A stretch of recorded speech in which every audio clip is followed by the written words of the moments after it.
Joining us now for more on all of this, White House Press Secretary Kayleigh McEnany. Kayleigh, thanks for being here. Good to join you, Brett. When you hear these leaders in various cities react to what's happening on a federal level, like the Chicago mayor, take a listen.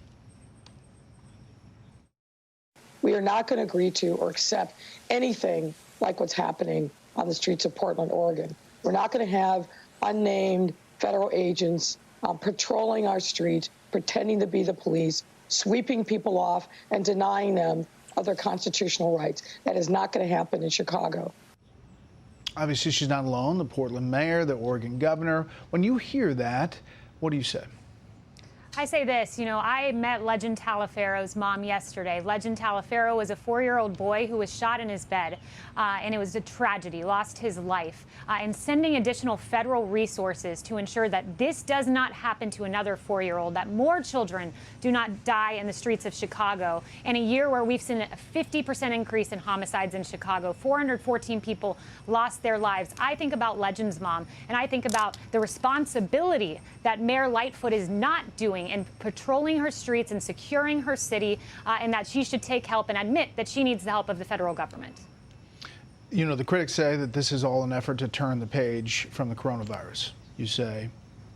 That's absolutely not the case. This president's been very clear for years that violent crime is a priority. We saw it going up at the end of the Obama administration. As the Attorney General said yesterday, finally it started to come down under President Trump's administration. And now with this defund the police movement, we're seeing it creep back up. This is about protecting the American citizenry, the top priority of this president. Is the president going to do another briefing today, 5 p.m.? The president will have a 5 p.m. briefing. There's been extraordinary ratings, as we've seen across all networks, Americans tuning in, wanting to hear directly from their leader. So he'll be out there at 5 p.m. today. He'll do these a few times a week. You said there's not a shift. The president is now apparently weighing a mask mandate for federal buildings, including the White House. Is that true? No, I spoke to the president this morning. The president said that here in the White House, we're tested regularly. There's not a mask mandate for the White House. He encourages the wearing of masks. He says it's a good thing to do. He noted it and tied it to patriotism. He encourages mask wearing, but there isn't a mask mandate at the federal level or here on the White House premise. And there was a cafeteria worker who tested positive? Across the street in EEOB. So that was across the street. There was contact tracing done, and it was determined that there was no significant contact with anyone over in the Eisenhower Executive Office building. But you see a shift in how the president talks about it just in the past couple of weeks, right? Well, I've spoken to him about this privately. He's spoken about this publicly. There hasn't been a shift. Every time I've spoken to him, he has said, wearing a mask is no problem to him. In fact, on March 31st, before the CDC even issued their recommended but not required guidelines, he's on the record saying, if you want to wear a mask, wear a mask. It doesn't harm anything to wear a mask. And that's when several of the medical experts were saying, don't wear a mask before those CDC guidelines came out. So he's always been publicly consistent, privately consistent, and he leaned in with that picture that he put on Twitter in the press briefings recently as well. He also said that he's comfortable sending his own kids and grandkids to school. He wants schools open. Here he is on the question about a national strategy.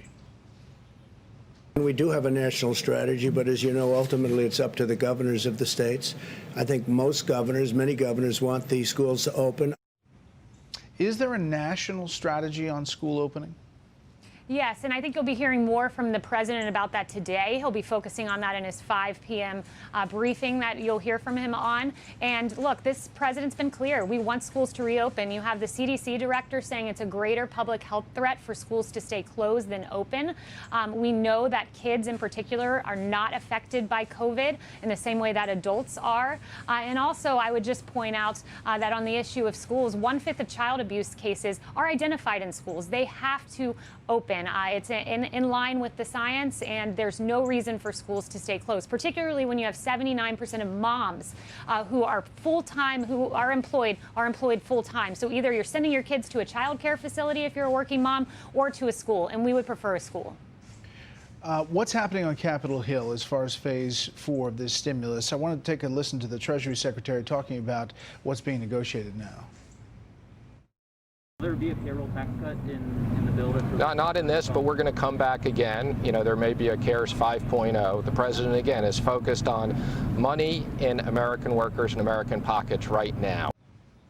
So I guess the question is the White House getting rolled on what they wanted? You know, no payroll tax cut in this bill, relenting on increased testing for states, even tying federal dollars to reopening schools. It seems like Democrats are getting their way. Is that a fair assessment? I don't think so. Look, we've always said that we wanted funding for testing in this, but we wanted it targeted, where Democrats just wanted to dump money in a pot called testing, where there's already $9 billion available that's unspent. We wanted it to be targeted. There was $18 billion put forward, the chief of staff told me this morning, by us for targeted testing for nursing homes and for schools. So that was our priority always. And our priority has always been clear. This is about schools. This is about kids. This is about jobs. The payroll tax cut is a great win for America's workers, particularly low and middle income Americans. And it's a real shame Democrats don't want to give our hardworking low and middle income Americans a tax cut. I want to ask you one more thing. You know, the president does these press briefings, and we appreciate them because there's a lot of information in there. And obviously, he takes a lot of questions from national press. Sometimes they're not related to coronavirus or anything else that's pressing right now. But the other day, he was asked about Ghislaine Maxwell, who's being federally prosecuted for allegedly recruiting, grooming, sexually abusing underage girls. He said, "I just wish her well. Frankly, I wish her well." That raised some eyebrows, Kayla. Well, what the president was noting is that the last person who was charged in this case ended up dead in a jail cell, and the president wants justice to be served for the victims in this case, and he prefers this to play out in a courtroom. And have you talked to him about that? I have spoken to him about that. Because a lot of people were saying it just seemed a strange answer, but and let me know one more thing, Brett. You know, this president is the president that banned Jeffrey Epstein from coming to Mar-a-Lago. This president was always on top of this, ahead of this, noting banning this man from his property long before this case was even being played out in a court of law. Kayla, we appreciate the time and the info, and we will see the president today, 5 p.m. We appreciate it. Thank you, Brett.